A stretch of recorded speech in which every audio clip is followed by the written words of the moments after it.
Okay, so firstly, apologies for cancelling the last Docman webinar. We had an issue with Teams, which meant that we couldn't physically log in. Thankfully, that hasn't been a problem this time, and we'll run the webinar as normal. For those of you, we did have a number of people register. I don't know how many are back on this call, but if you are, we will share the recording afterwards as promised. John and I will take the webinar today. We'll run you through our product. We like to keep our webinars very relaxed in terms of open for questions. We do ask that you put all the questions into the chat, and what we'll do is we'll stop periodically and go through the answers. So we'll run through a presentation, stop for some questions. We can show you a quick demo, and then stop for some questions as well and do a wrap up afterwards. And we find that asking questions is the best way to learn about the tool, as obviously you have very specific ways of working. So MyBotGP is a range of products. JIFJAF is the company. These are purpose-built products that have very specific functionality. I would imagine everyone on this webinar uses EMIS if you're using Docman. For EMIS, we have 3 core products. We have a normal pathology filing product. Essentially, not all normals are normal, is how we like to describe it. It's a tool that helps you run additional tests on normal pathology tests to confirm if they are normal or not before filing. Stuff like checking against the patient record, previous test results for percentage increases or decreases, keywords, and so on and so forth. We have a repeat prescription automation, which is the best way to think about that is a big filter, a big sieve. It grabs all of your repeats, everything pulls through them, and it validates resume dates, review dates, high risk medications, and authorizes or doesn't authorize appropriately. And by authorize, we mean pass to a clinician for sign off. And finally, we have what you've all joined the call today to look at. We have our Docman automation product for EMIS. For system 1, we have normal pathology filing and repeat prescription live at the moment. So just to start with, we'll give you a bit of background on us. We are an NHS ICT partner. What that means is that all of our kit lives in an NHS environment. That's really important because it means you can actually use it quickly. We have DPIAs, DTACs, data sharing agreements, all that stuff. But invariably, they are quite straightforward to complete now. We became a partner the latter part of last year. And that's why we can have an NHS logo on our website. So all of our MyBotG products are cloud based. So that essentially means they don't live in your practice. They live in the cloud somewhere. And the particular cloud that this one lives in is an NHS hosting center, all fit for purpose, all locked down and fully secure. You will access our tooling by opening an app essentially, and you'll get your own MyBotGP. Several years ago, we completed a government-funded program run by the Health Innovation Network, also now known as HIN for Innovation in Tech. It was called a Digital Launchpad, and we were part of Cohort 6. So a bit about our history. We've been around for a while. So this is a serious but jokey slide. The way we like to describe this slide is that people don't have a good perception of how much time things take. We're not saying that you all stand around drinking coffee all day, but what we are saying is that everyone can relate to making a cup of coffee or a cup of tea. 2 or 3 cups of coffees or cups of tea a day accounts to maybe 15 minutes, give or take. 15 minutes over a period of a year is 91 hours a year. So 15 minutes a day is not a small amount of time. 15 minutes a day for one person equates to 91 hours a year. Same principle for making toast, filling the dishwasher, all of these things that we do every day that we don't think takes very much time. When you add them up every single day, they take a lot of time. So 91 hours a year based on a 9-hour working day is well over 10 hours, 10 days work. So if you think of it this way, if you're looking after letters, how many letters and how much time are you spending validating and triaging letters into Docman every day? A hell of a lot longer than 15 minutes, I would imagine, and across more than one person. So you can imagine just quite how many hours a year are being spent on something which can now be safely automated. The MyBotGP tooling does not. Sorry, someone's just jumped in. So MyBotGP tooling does not make clinical decisions in terms of reading the letters and sorry, just want to go on mute in terms of reading the letters and working out Q risks and all of that type of stuff, and deciding next courses of action. That's not what this kit is supposed to do. What this kit does is it picks up, validates, and triages all letters for you, so you don't have to. So if you come back to this scenario here and with a practice on average with an 8,500 list that receives approximately 125 different letters a day every single day, that accounts for a total of about 39,000 letters a year. So we have clients with 8,500 lists. We've got clients with 30,000 lists. We've got some clients getting 125 letters a day. We've got some getting 200 to 300 letters a day. It's a lot of time. So on average, 125 letters a day based on a practice with a list of 8,500 means you're receiving 39,000 letters per year, every single year. They still arrive whether you have people on sick, on holiday, over the weekend, Christmas, every single day. So, and the scenario where you are at the moment, whether you're using IntelliSense or not, is you have 39,000 letters a year being manually entered and validated and attached to the patient record and distributed before being actioned. It's masses of wasted time. Something that can be automated. So what that means is you're reading every letter, you're validating the patient, you're validating what the letter is, and you're deciding where it needs to go. Does it need to go to a template? Does it go to a specific person? Does it even need to be looked at? Does it need to go to the pharmacy team? And then you're doing that work in advance of of the actual clinical decision making where appropriate. Multiple letter types obviously are required actions by different people. MyBotGP will essentially ensure that the letters are dealt with quickly to support outstanding care. It will remove, because it's an automated tool, it will just blast through everything. So if you have any queues or waiting lists, they'll be gone. And you won't have them anymore. The tooling runs 7 days a week, and you can reclaim thousands of hours a year of physical time and cost to do this work. Going back to the scenario before, just processing 125 letters a day is a lot longer than 51. It's 15 minutes a day in this scenario over here, which equates to 91 hours a year. I mean, you're looking here at a couple of minutes a letter, so 39,000 times, a minimum of a couple of minutes a letter, notwithstanding misfilings, errors, waiting lists, people off sick, and teams not being at full capacity. There's potentially hundreds and hundreds and hundreds of hours a year can be saved and reappropriated elsewhere. Everyone in primary care is so busy. There's plenty of other stuff to do. You'll free staff time at the practice, increase resilience for holidays, and get time back and minimize mistakes. So the MyBotGP range, our mission is to reduce practice costs and help you work smarter by using the most advanced automation products for primary care. If you do the same thing every day and it has fixed rules, it can be copied. MyBotGP resides in an NHS data center, so we are cleared for DTACs, DPIAs. This tooling has a DCB 0129 for clinical risk, which is a clinical risk certification. For those of you that aren't aware of that, it essentially means that we have a clinical safety officer who's a clinician who they attend specific training on tooling, and they sign the product off and it's certificated. What's unique about MyBotGP is if it's acquired at PCN level, which we're having lots of acquisitions now, each practice will get their own copy because every practice files and validates letters in their own way. Some of you are using templates for some letters, others are not. Others are using templates for different letters. Others have got coding teams that are able to make medical decisions, others haven't. So MyBotGP will simply replicate that flow to make best use of your current protocols. So it can be quite at PCN level and bespoke at practice level.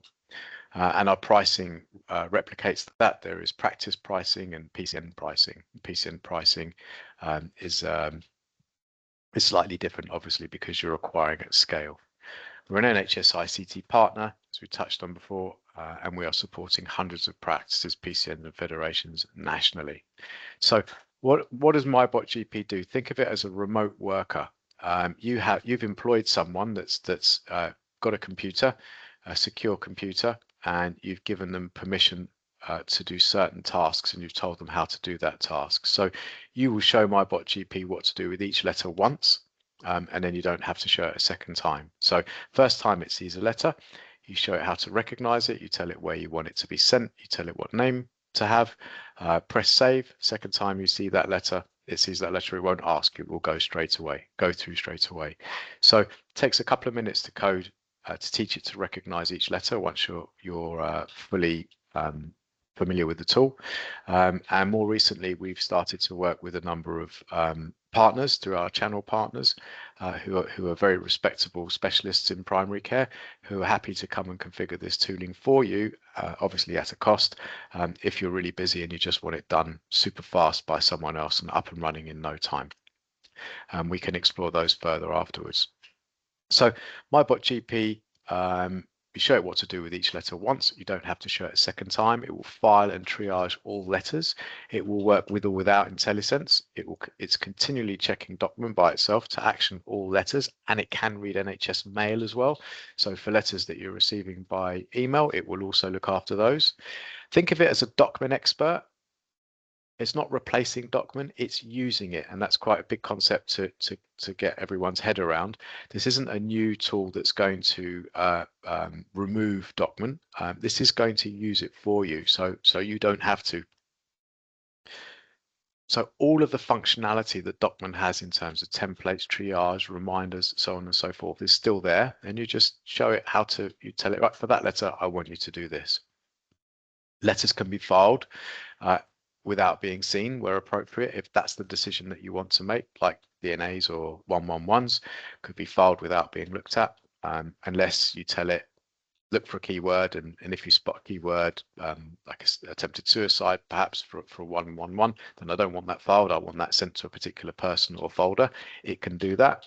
It can be sent to teams, pushed through templates, pharmacy letters can be all triaged off to the pharmacy teams. So the principle of it is, think of it as a big roundabout, and it's freeing the time of that team from having to validate triage as appropriate. So if they are coders in terms of medical decisions, they can focus on that, or it will be distributed to the appropriate files or folders where people can essentially make the decisions, the final piece. And obviously the amount of work that they're doing has been significantly reduced. We've got clients using our tool to manage hundreds of letter types, and rules are easily changed. So this is the Docman template that you're all familiar with. MyBotGP will essentially complete that template. So the first time it sees a letter, you tell it what date to look for. Is it a date in page 1 or page 3 or halfway through page 1, as dates are often in different places. You confirm the description, organization, department, folder if required, notes, and tick the appropriate boxes, visible to patient, not visible to patient, code in terms of categorizing the letter, obviously not clinical decision around that letter, and you press save. So these 12 fields will be, and you validate obviously the patient against the NHS number, date of birth, so you know that is a correct patient on your list at your practice. So you do that once. Second time it sees that letter, you'll see in real time MyBotGP will just complete this and push it through to the appropriate place. Next, what does it do with it? Well, as we touched on earlier on in the call, it will do with it whatever you want it to do with it. So first job is to pick the letter up, validate the patient, validate the letter and the letter type with all the appropriate details, date, clinical code, or letter code name, so on and so forth, all of the rest of the functionality that include this, organization, department, tags, and then it's a question of where you want to send it. So do you have particular folders? We have some clients that have clusters of folders, and they differentiate the letters to all different folders. Some of those letters go through templates, some don't.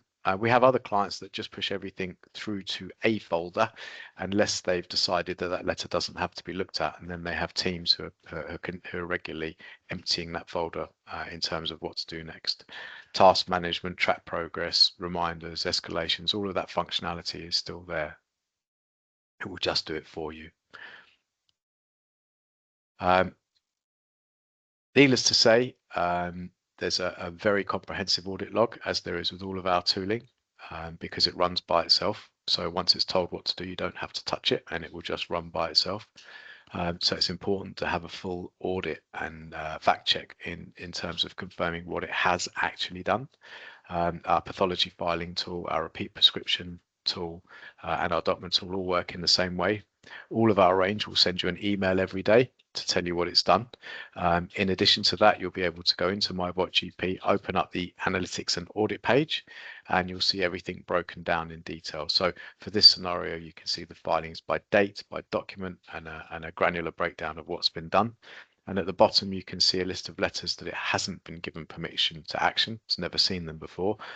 So then someone from your team can simply double click, open the letter up, show it how to complete the template, press save, and then the second time it sees that letter, it'll just push it through the system.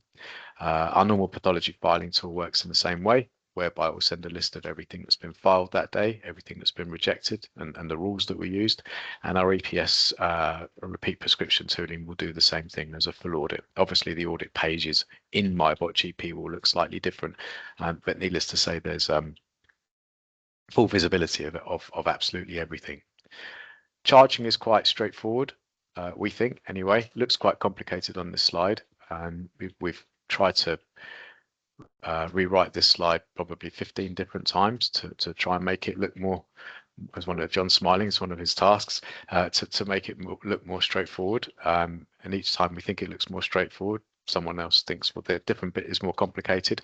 But the way to think about it is there are two costs. That's it. One cost is ours, and one cost is to have it living in the cloud, essentially, in a hosted cost, a managed service cost. So every product you acquire from us is priced in the same way. There is separate pricing if you take more than one product. So if you were to take Docman and repeats, or Docman and pathology filing and repeats, there's different pricing. But in principle, for each product, for one practice, it's charged at 749, and then your list times 30 pence.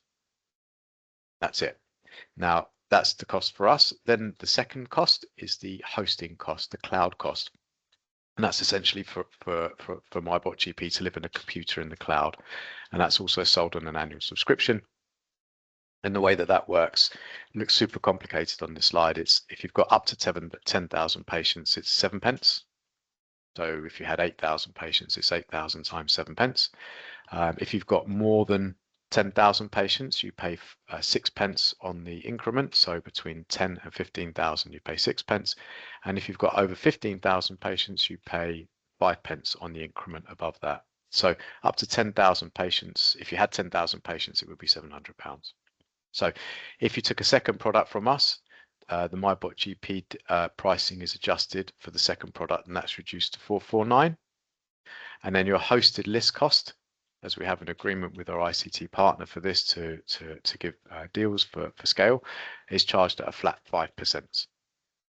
And then obviously there is different pricing for PCNs and federations, which we could go into quite a lot of detail for, but it's probably not particularly relevant for this call. But it's good to summarize and say that it's approximately a 10% reduction, which is quite a lot if you bought this as a PCN. So if you had 4 or 5 practices in the PCN, you would take that pricing, times it by 4 or 5, reduce it by about 10,000, by about 10%, and that's what you would pay. So there is an advantage to buying at scale. So the example calculation based on a practice with a list of one practice, not PCN, with a list of 8,500 patients is approximately 3,299, and then this works out about £500 a year, give or take. So just under £4,000. So I think that's enough talking from me so far. What we can do now is I'll stop sharing my screen. And we can see if we've got any questions. If you do have questions, we'll pop them in the chat. John and I will go through those. I think Sanjay's jumped into the call as well, and he can support. And then we can go back and show a demo. Oh, I can see a really long question in there. One person. Okay, if I just get to the top here. Oh no, that's actually a transcript of me talking. Apologies. Hang on. It's a bit creepy. Right. Okay. I saw someone whole load of script and it sounded just like me. Right. Okay. We're on system one. Could this product be applicable to us? John's answered that. Thank you very much. Yeah, we are working on that. It will come soon. For system one, we have pathology filing and repeat prescriptions, I believe, John. That's right? Are the two tools we have for you? Correct. Yeah, John will keep a note of your name, and add to the list. We've got quite a big waiting list for our system one automation, so we'll let you know as soon as that's live. Question from Hannah. If we adapt the automation, for example, clinic letter with medication to pharmacy technicians, and has IntelliSense improved? Is currently not very good and error prone. Okay, yeah, I think I understand, and also constant filing to wrong dates. So if I understand your question correctly, if you're using IntelliSense, don't worry, MyBotGP will supersede it. One of the challenges with the tooling that we hear, obviously, through people like yourselves is what you've highlighted. In addition to that, you have to validate everything manually. With our tooling, you would tell it to recognize that particular clinic letter with the medication, and say whenever you see that, send it to the pharmacy technicians. Presumably you'd send it to a particular folder or place, and then the second time it sees that letter, it will know what to do. It's much newer tech, so it's much more accurate. The OCR, the ability to read letters, is much more powerful now. IntelliSense is a different product that lots of people got when they bought Docman, is the answer to the next question. How would they pick up a diagnosis for coding? Sometimes they're quite subtle. 100%, we don't do that. That's not what our tooling is for. So what our tooling does is pick the letters up, validate them, and triage them to the appropriate place. So whereby you have letters that you do not believe you ever need to see, for example, DNAs or 111s, unless they've got a particular keyword that means you should, they can be filed. For the rest of the letters, they would be validated, attached to the patient record, and distributed to the appropriate file or folder or place, or pushed through the appropriate template. So a human being, as there isn't anything capable of replacing us yet in terms of picking up a subtlety in a paragraph to make a diagnosis for coding, so that person can do that. And the cost and time saving is that those people are very time precious and highly skilled, is that they now can just do that, and they don't have to pick up, validate, triage, push through templates, code, double check 39,000 letters a year, as per that sort of business case example. The bulk of the tedious, the repetitive part of that piece of work will be done for them. Yes, Scott, we will add you. I think John will have replied to that. Yep, thank you, John. We'll add you to the waiting list. Approximately how many practices are live with the Docman tool? Currently, we're live with 250 plus practices, probably 40 to 60% of the Docman tool. We're growing very, very quickly, onboarding multiple practices every month. Sometimes it's 10 to 12, sometimes it's 30 to 40 different products. So that figure is moving up at an exceptionally quick rate. Also, our ability to get through security and compliance has been made much easier since becoming an ICT partner and having all of our kit live in an ICB. As I'm sure you're all aware,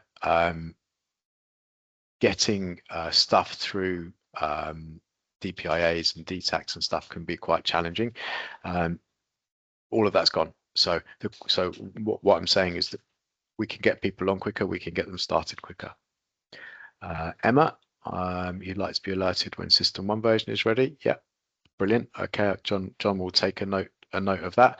We do have that live and running in practices across the country with testing sites.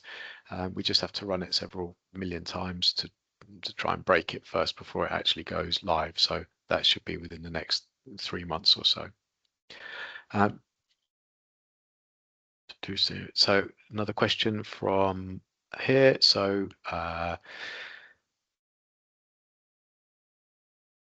So here, do we still need to scan the letters and upload them to Docman? Yes, you do. No, I'm being told no. Sanj, jump in. Hey, yeah, so nice meeting you all. So the way that the way you train documents, so MyBotGP will run, and then what it does, it logs into Docman, it navigates your not in folder, and then what it does, it looks at every single document that's in Docman. It grabs a copy of that into MyBotGP automatically, and then you then literally have to go into MyBotGP, and everything is there at your fingertips to train. You then train it in terms of where to pick up. Event date, NHS, and you classify it in terms of the type of letter for the department, crate review, and all the other fields that James has gone through. But in answer to your question, MyBotGP simply gets updated automatically with any new document types that it hasn't seen before, that have not been trained, and essentially you just log in there and train them, and sort of get all your document types up to enabled. Thanks, Sanj. I guess the bit where I was saying yes is because what you can do as well. Lots of our clients are still getting lots of letters manually, physical letters as well, handed in at reception. So Sanj is correct in that. Obviously, we'll pick everything up directly from Docman, which has a direct feed to get all of your letters. However, other letters as well that you're receiving, you can scan them at reception and email them to MyBotGP, and it will pick those up as well. So yes, you can use those to scan in your other letters too. So it can pick up emails and letters. So just before, have we got any other questions before we move over to the next stage? Okay, so just bear with me for one moment while I share my screen again and navigate to the right folder. We can run through a quick demo. I'll let Sanj run through the demo with you, and then we'll stop for questions again. Yeah, and then we can take it from there. So can you see my screen? Yeah. Okay, we'll go here. Docman demo. Okay, Sanj, do you wanna run through this piece? Okay, I'll go on mute and I'll just tell me what to do. I'll just tell you when to start and stop so I can go through the screens. Okay. So if we just pause it here for 1 second. That's right. So what we're seeing here is the extraction setup. Effectively, this is the training page. Now, what we're seeing here is MyBotGP has essentially scooped up all of the letters that it's seen in your not in folder, and there's a direct link, a direct feed, however you want to call it. Everything that's not trained comes into this page, and essentially what MyBotGP is asking is, please train me, please classify this type of letter. It's really in terms of how you would file these letters on a manual basis. You've got to tell MyBotGP once, tell it how you want to file that type of letter, and then, as I say, it saves into its memory, and then the next time when it logs onto Docman and sees that letter in your not in folder, it will then process that document accordingly. So the first thing that we need to tell MyBotGP is what type of letter is it. So we give it a classification. So we give it a document type name. So this is an ENT letter. Okay, and then the next thing it's asking for, well, how do I uniquely identify an ENT letter? So what you need to do is we need to give it two things. First of all, the document title, which I think in our later systems, our later versions, that's done automatically. That picks it up from Docman, so there's nothing you need to do there actually. We just scroll it on, so that should just say ENT clinic letter, and that's simply the document title. Grabs that from Docman. Now here, this is where the sort of magic happens. What one needs to do is you need to tell it a set of keywords to uniquely classify this letter. So really, all you're saying is, well, how does MyBotGP know this is going to be an ENT clinic letter? Well, quite simply, if you see the word ENT clinic letter on that letter, then that's the document type. So following on from that, how do I detect an oncology letter or gynecology letter, emergency discharge? Again, it's just using those keywords to essentially classify that letter. And you simply pop in the keyword into that document. So as I say, when MyBotGP navigates to your not in folder, opens up that document, it will look for that keyword, it will find that keyword, and then it will know the exact classification of that letter. And the reason why it needs to know the classification of that letter, because you're going to give it the other bits of information it needs to file, things like folder, persons, tasks, great reviews, you know, all of that type of stuff. Okay, so the next thing we need to tell it is where to pick up the NHS number. So we simply draw a box around the NHS number. Okay, and there we go. We just simply, so next time it sees, so it knows exactly where to pick up NHS number. Okay, and the next is we need to set the event date. I did see one of the questions about, you know, one of the kind of the sort of disadvantages of IntelliSense, it does get the dates wrong. Well, with MyBotGP, you've got the ability to pick, I think, one of 5 options with regards to event date. So you can tell it where to pick up the event date. And it's the same type of process where you simply draw a box around the actual date. So, you know, that could be clinic date, that could be appointment date. You can even set things like, okay, I just want to set this to current date, you know, things like that. So there are 5 options. You've also got the ability to put in a secondary date. So we're acutely aware that sometimes the actual dates may vary or may change from letter to letter, you know. So you can say, well, okay, I want you to use clinic letter or appointment dates. And if it doesn't find that, I want you to default to current date. So you've got a couple of options, making sure that it does pick up what you want from an event date point of view. Okay. Same process, you simply just tell MyBotGP where to pick up the actual event date. Okay. The next thing, so if we just pause it here, the next couple of things it needs to know are organization and department. And as you probably can tell, these are exactly the same bits of information that you would tell Docman when essentially filing. So organization, you simply tell it, well, what's the name of the hospital on the letter? And what's the name of the hospital within Docman? So, because sometimes it can be abbreviated in Docman. So you simply tell it the name of the hospital on the letter, and then you tell it which department you'd like to file it to. Okay. Okay, that's step 3 done. Step 4, templates. Now, if you have pre-agreed or predefined templates for these types of letters, you can simply tell MyBotGP to pick up the template. And then as a result, it doesn't need to populate the remaining fields like description, folder, notes, and tags, because obviously the template has already done that for you. But again, you can either select a pre-made template, or you can just leave it as leave it blank. Description, so you've got the ability to put in a defaulted description for that letter. So again, just typing it in, and obviously anything you write here will be pasted when it actually files the letter. So folder, notes, tags, again, same fields that you see in Docman. You're telling MyBotGP once of where to file this type of letter, and then it will always carry out the same processing next time it sees it. Create review, just pause it there. So create review, again, what we advise is looking at your letters and working out which ones you want to create a task for. So does it need to go to a particular doctor or a team? So you simply, map the correct relevant create review for this particular document. Clinical code. So this is the actual clinical code for the letter, not the sort of diagnosis code. So again, if you want to put in the clinical code like seen in clinic and things like that, you simply just select that and type that in. You then got the ability to select or unselect a couple of tick boxes which you see in Docman, which is again start clinical code, coding immediately from filing, or adding the document into the EMIS web. And then you've got person. Again, normally that's what I always see left as is. Click save. That document is now fully trained. Okay. That now moves from an in review state. When I mean in review, that MyBotGP found it, and it's asking for it to be trained, and that's gone to an enable state. So now the next time it sees that letter, it will basically action all of the information that is stored within the platform. Thank you, Sanj. Thank you. Just so going back to that quick summary in terms of what it actually does, you are telling it what to do with each letter. So coming back to the date thing, which was the date point which Sanj covered off and was one of the questions in the chat, there may be and there will be in several scenarios multiple dates on multiple pages. One of the challenges with other tooling is which is the right date for this letter. Which one do I pick?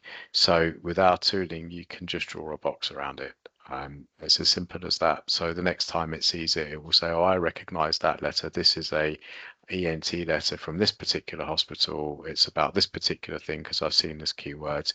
And in this scenario, I always take the date on page 2 or page 1 or in the middle of the page. So And that's how you lock it down to recognize each letter once.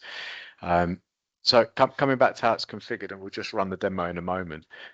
Once you're familiar with using the tooling, it's a couple of minutes a letter to teach each one to recognize it.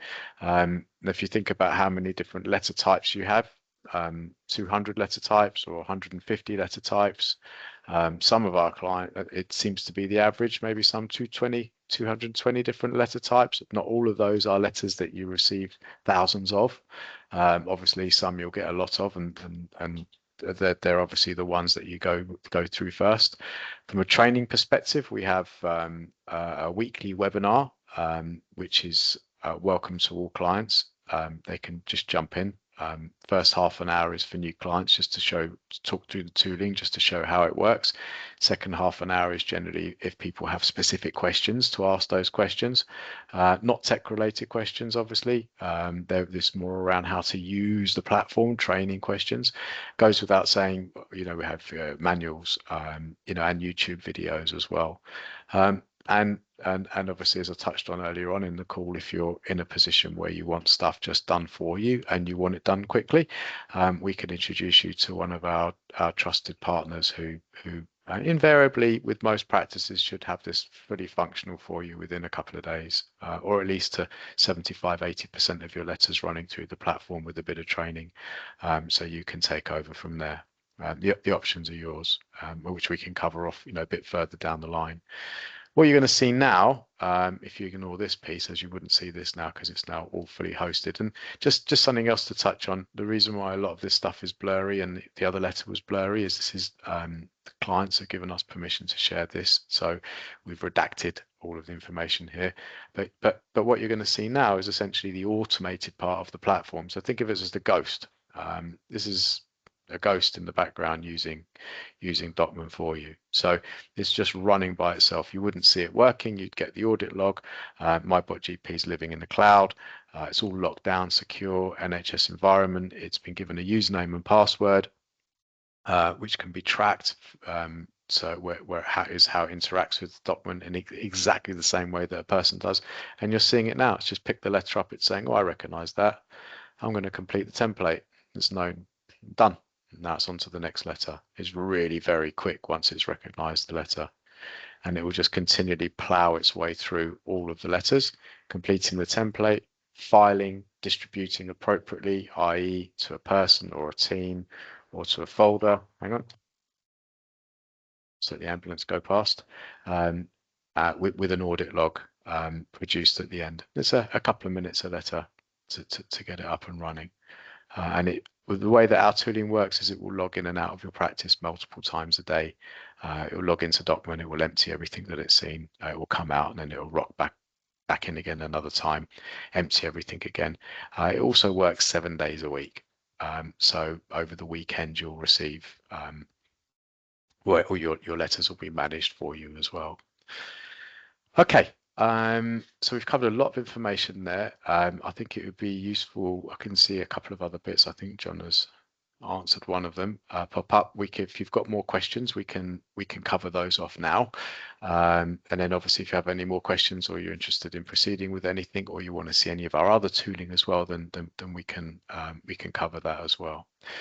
So let's have a look at these questions here. So a couple of questions from Hannah. Thank you for that. So it says, the first one, it says ENT letters. So would it still understand another one that is titled ENT clinic letter at the top? Sanj, do you wanna take that one? Yep, yes it does. So again, it goes by the Docman title, and then as I said, the way it distinguishes different types of letters for ENT are by the keywords.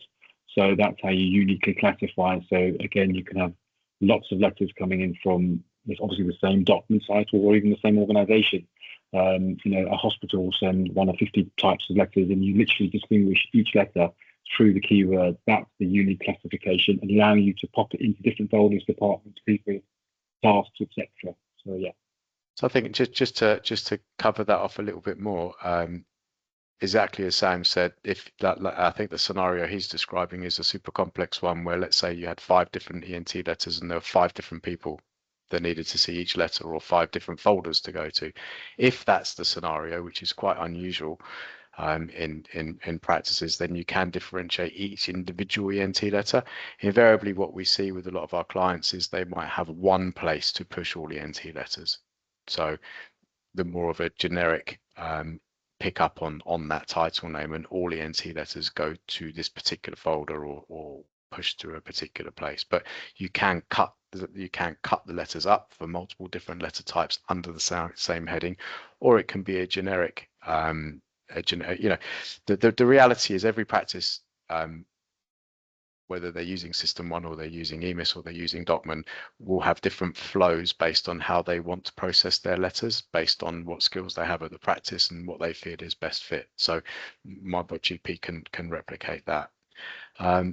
Next question is, the usual document name from clinics are invariably wrong.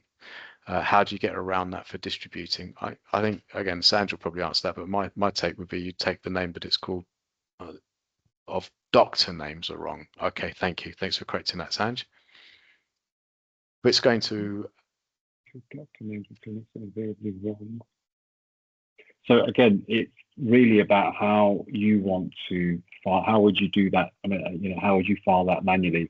So again, if the doctor's names are incorrect, then one would probably put them to a generic folder in terms of the coding team would pick that up. So really, it's about classification and sometimes taking a step back and looking at those types of letters. And as you say, if the doctor's names are invariably wrong, then the person but that document assigned is going to be wrong. So in that instance, one would classify the letters and put them into a group, and then triage them accordingly afterwards. Again, the main kind of the key aspect of the tooling is to get that letter against the patient record. Obviously, again, the right departments and folders and so forth. But as I say, it does require a bit of thinking in terms of how you want to actually file these letters. If you know that there are errors with letters coming in, you just simply put them into a generic folder. Thank you. Scott, we're not live yet with System 1. John will keep a track of your details. As soon as that's live, we can book a call and we can show you how it works. Do we have any more questions?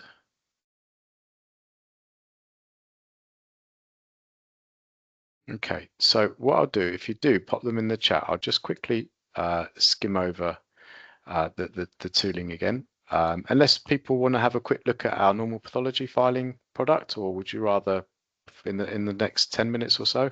Okay, great. Okay, we can do that, and then obviously we'll do that. Yeah, I'll skip to normal pathology now. The way that our pricing works, minimum contract is 12 months. And so answers the last question. So I'll open up you can see my messy desktop.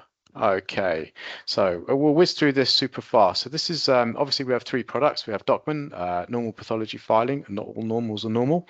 The reason we say that is because our tool doesn't just file anything that's normal from the lab. It does a lot more than that. And then obviously we have repeat prescriptions as well. We can share all of the details.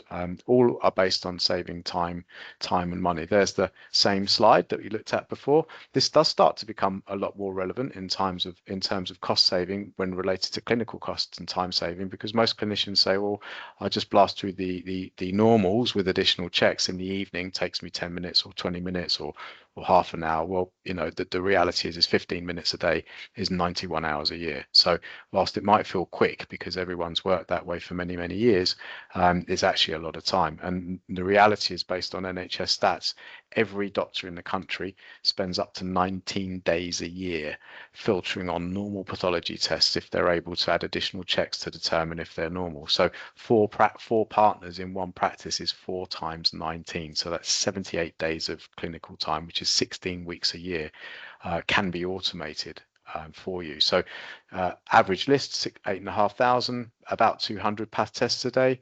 That's, believe it or not, that's 62,400 a year on average. Approximately 30% are abnormal, and they can be quickly cleaned out using MyBotGP. Same principle as before, ICT partner, DCB 0129. It's a remote worker. So basically, in the same way, we've got, so in the same way that the Docman tooling works, MyBotGP lives in a hosting center. You tell it what path tests it's allowed to look at for you, and then you tell it what rules it's allowed to add per individual path test, and it will simply log into your inbox. It will read all of the tools, all of the path tests, and it works in both EMIS and System 1.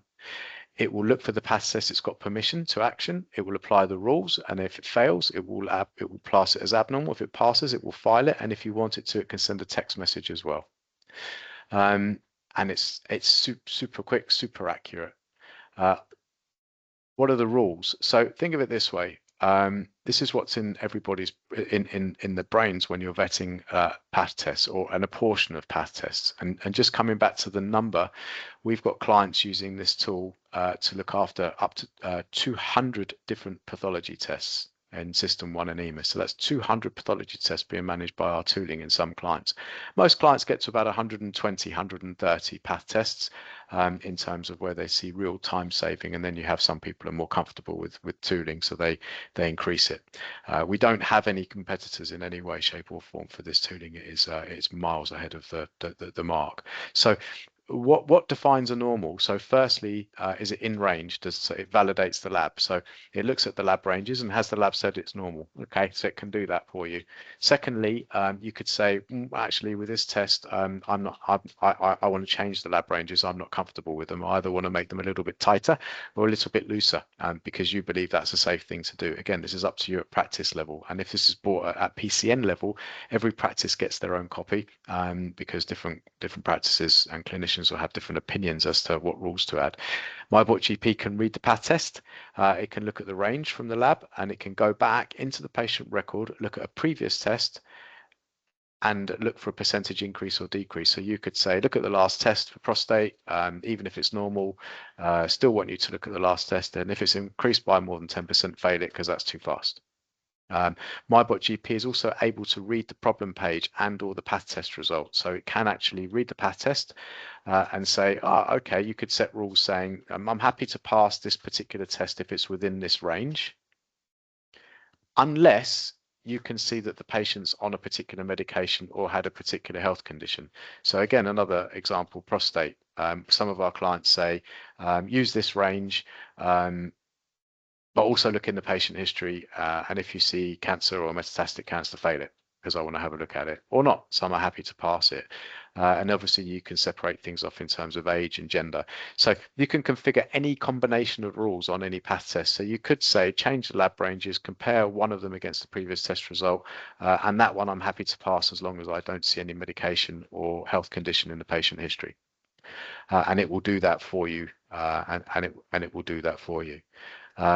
You can omit patients as well. So if you don't want specific patients looking at MyBotGP looking after for you, it will skip them, and nothing is removed from your system. Archiving protocols and things like that, we leave to you.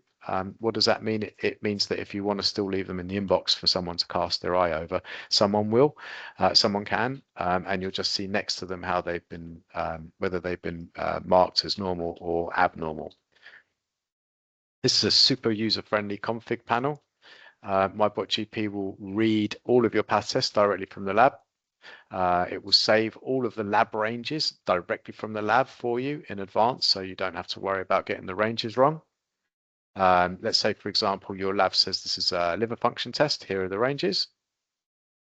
First decision, you look at that, you open it up, and you say, do I agree with the lab?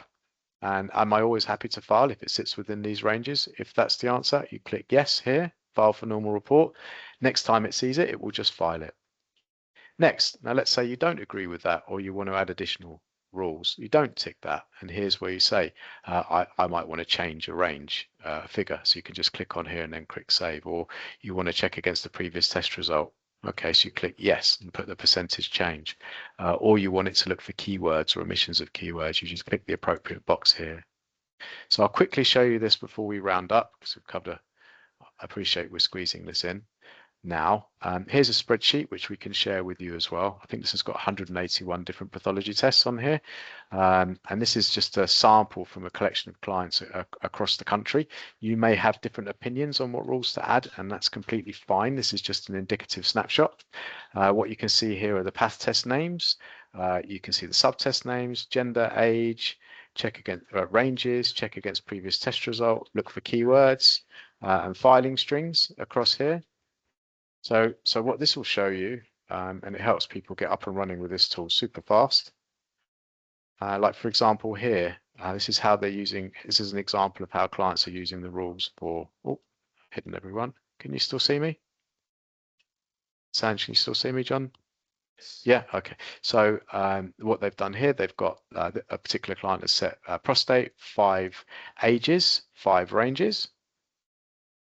However, they said, as I said before, if you see the words prostate cancer or metastatic prostate cancer in the patient record, skip it. It's not for you. A doctor needs to look at that. Diabetes, actually wrong one, HbA1c. Another example, read the path report here. Here are the ranges that they want to use. They could be lab ranges. However, if it says diabetes or pre-diabetes, that's no longer normal, even within those ranges, and a doctor needs to look at it. So you see the keywords become super powerful in terms of really pushing how many path tests can be safely managed. And again, I know you can't see the full tests here, but you can see how many keywords are being used to leverage this. Okay, so before we round up for today, any questions on that, on the second tooling, on the pathology filing for EMIS and System 1, or on Docman?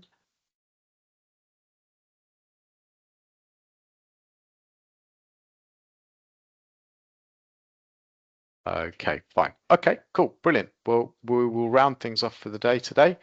Thank you for your time, and we will send you a copy of the recording with some more information. And if you need any more information, John will look after you with his team. And that's it. Thank you very much.